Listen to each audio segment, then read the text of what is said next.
Frères et sœurs, en cette journée qui s'annonce devant nous, un réveil matinal avec ce beau soleil que notre Père Céleste nous donne aujourd'hui.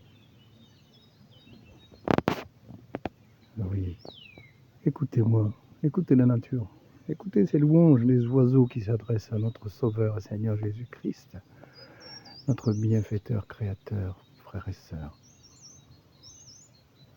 Tout ça, c'est la création de notre Dieu, notre Père Céleste qui nous aime. Écoutez et regardez autour de nous, autour de toi. N'est-ce pas merveilleux?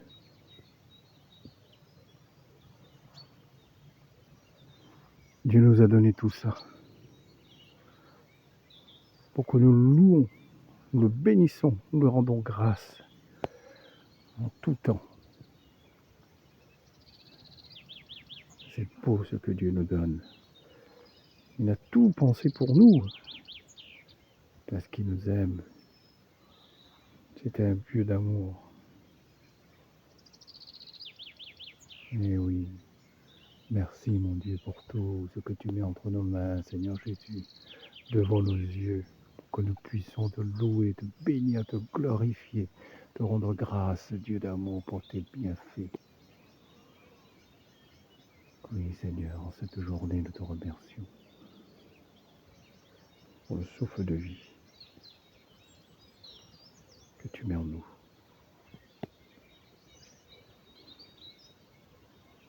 L'amour de Dieu était incommensurable. Il n'y a pas de prix, cet amour. Il nous aime d'un amour vraiment que personne ne peut nous aimer de la sorte. Ça, c'est l'amour de Dieu. C'est le vrai amour, frère et sœur, pour toi. Toi qui penses que tout est terminé dans ta vie, tu souffres. Mais tu souffres, tu n'es pas seul.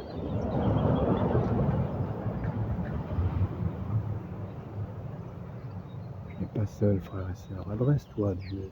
Dieu t'écoute. Dieu exauce tes prières si tu lui fais confiance. Eh bien oui. Il ne nous abandonne pas car c'est lui qui nous a créés.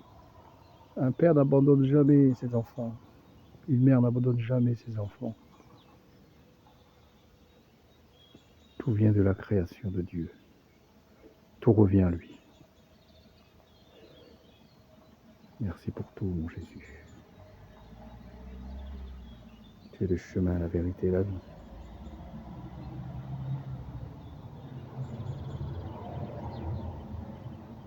Ta parole est vérité, Seigneur. Jean 17, 17.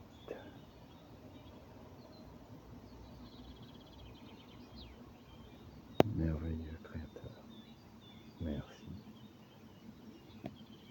Merci pour tout, mon Dieu. Merci pour ce soleil. Merci pour le vent, merci pour la pluie, merci pour la neige, merci pour la grêle.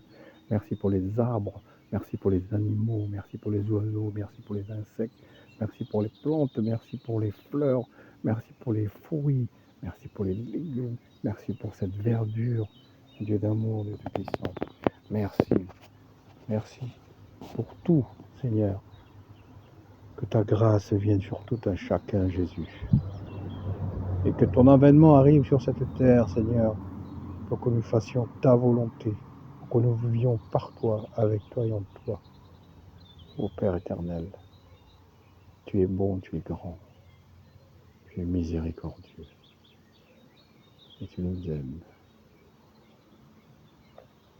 Merci pour tout, mon Jésus, mon bon Jésus.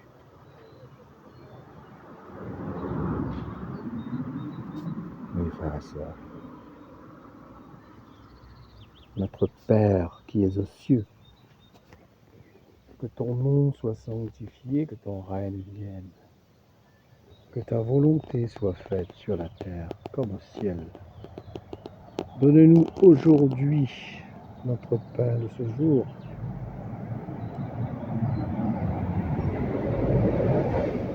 Pardonnez-nous nos offenses, comme nous pardonnons aussi à ceux qui nous ont offensés.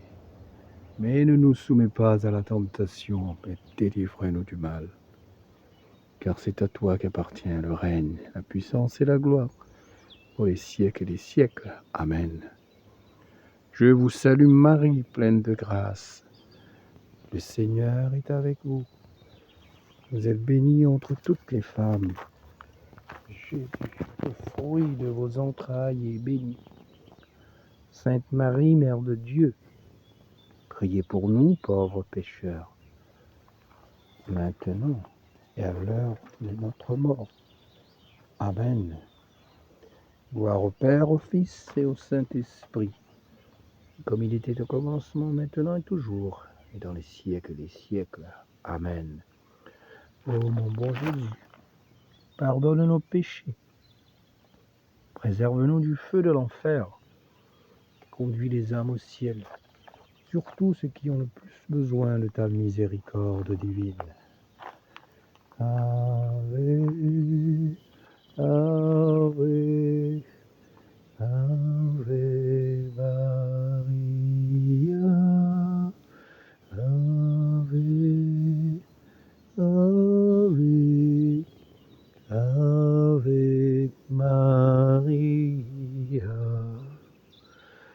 Ô Marie conçue sans péché, prie pour nous qui avons recours à toi.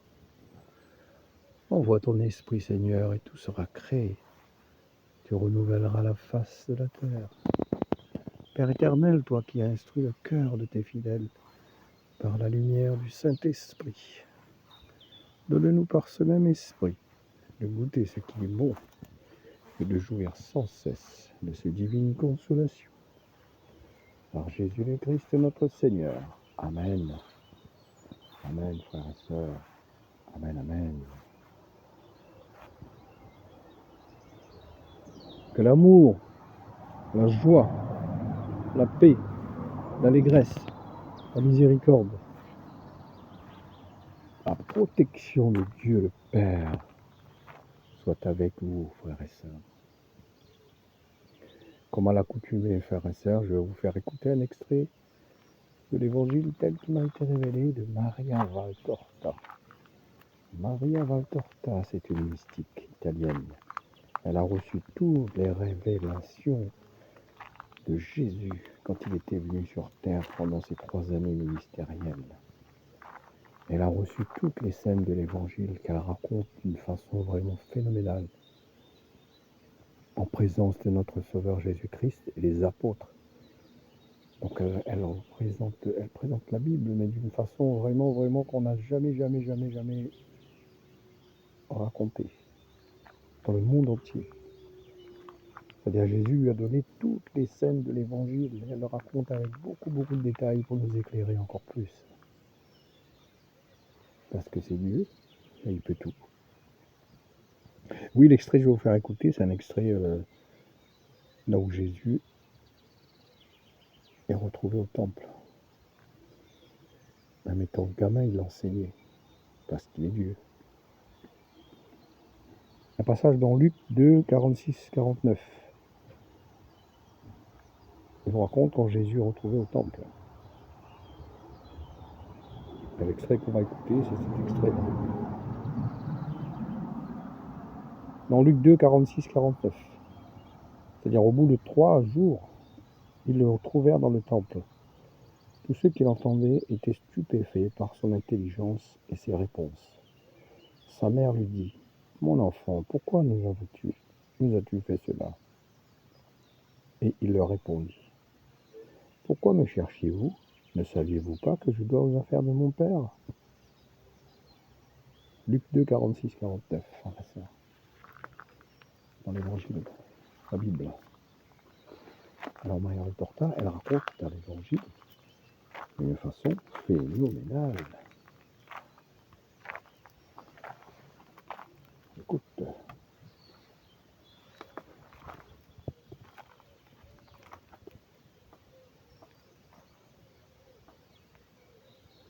Power on.